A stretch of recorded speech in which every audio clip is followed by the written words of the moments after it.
Hey, what's up, everybody? This is Stevie Breach coming to you. I know this video is going to come off like a little bit of a rerun, I guess you can say, but just the other day, I made a video about Kurt Angle leaving TNA Impact Wrestling and hopefully going to WWE. This is going to be just sort of like reinstating the video, not really saying the same thing over again. I think I probably already lost some viewers by saying this is a rerun, but basically when I made the video about Kurt Angle leaving TNA, it was just basically set off of rumor and just my personal feelings as a fan, saying that honestly, when it comes down to it, at the end of the day, if Kurt Angle is going to retire and he is going to leave TNA, hopefully he would head back to WWE.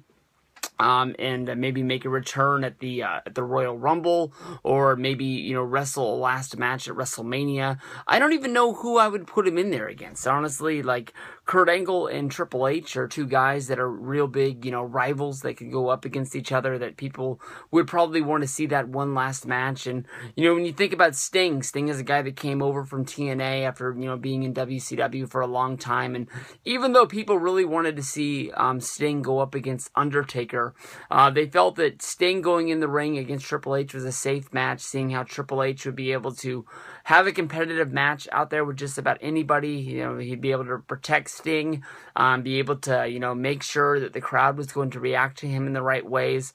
Honestly, I think you put Sting in there against just about anybody, even especially The Undertaker. People are going to go bananas. WrestleMania 31, people were so hungry to finally see Sting in front of the WrestleMania WWE crowd that they would have reacted for just about anything. Sting versus Bo Dallas got a huge response Monday Night Raw closing out the weekend. He just was that guy. And if Angle was to leave TNA, and head to WWE, people would go bananas. Angle has always been known as one of the best wrestlers out there going today.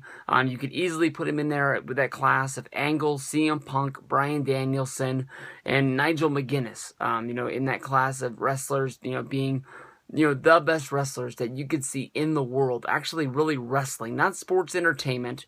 Angle probably was one of the best guys that figured out what sports entertainment was, but actually having wrestling behind what he was doing, he was one of the best. Now, Kurt Angle, since I've made the video, he's actually came out with his own words, reinstating the story, basically saying that yes, it is true, that Kurt Angle's contract is coming up.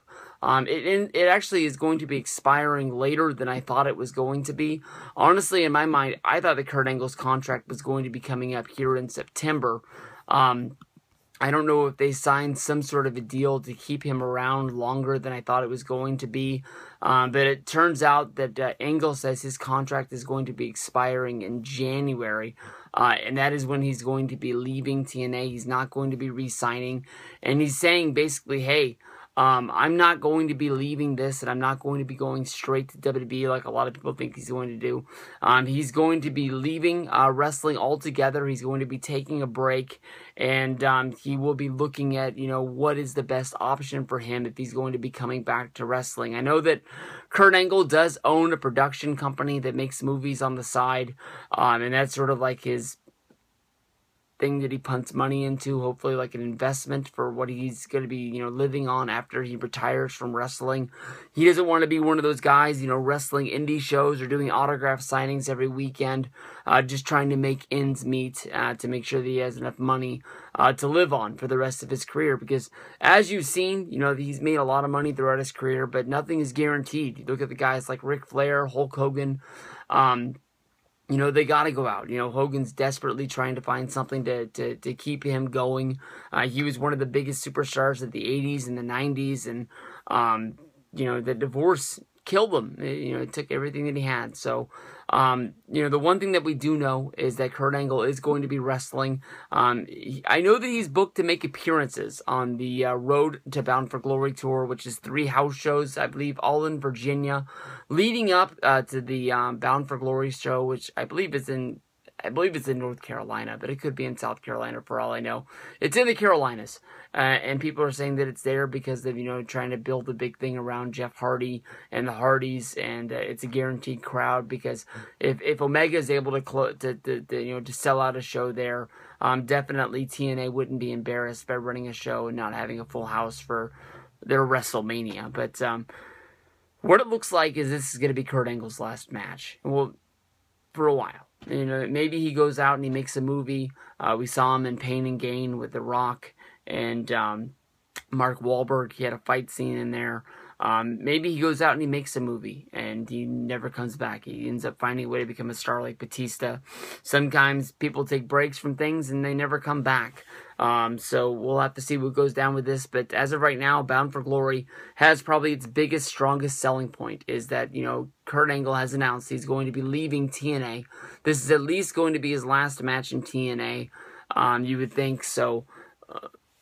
This is probably something that everyone should go out of their way to make sure they see. So, you know, what this means from here, I know when I look at the comments on my video, people are saying that this is a guarantee that Angle's going to be in the Royal Rumble, making a WrestleMania appearance.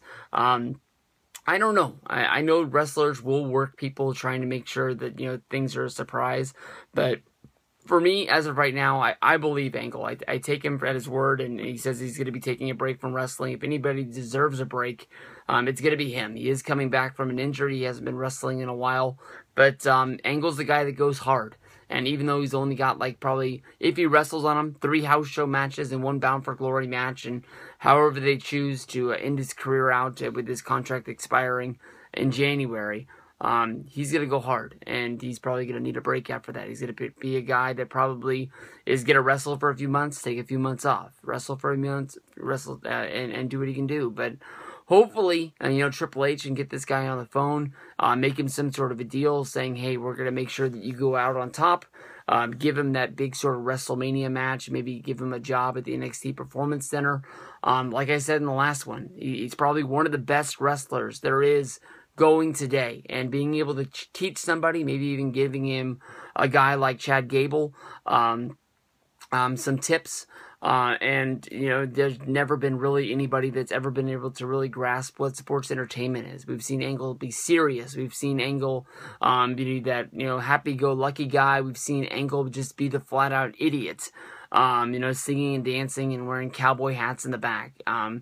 You know, anything it took to get over, you know, Angle's the guy that's done it. He's not going to be too serious, basically saying that, you know, that's going to kill my character. He's going to be able to tell guys that, you know, sometimes WWE knows what they're doing. And, you know, putting on, if Stone Cold Steve Austin can put on the dumb cowboy hat, so could him. So we'll see what's going down with Angle. But it looks like Bound for Glory might be it for Angle.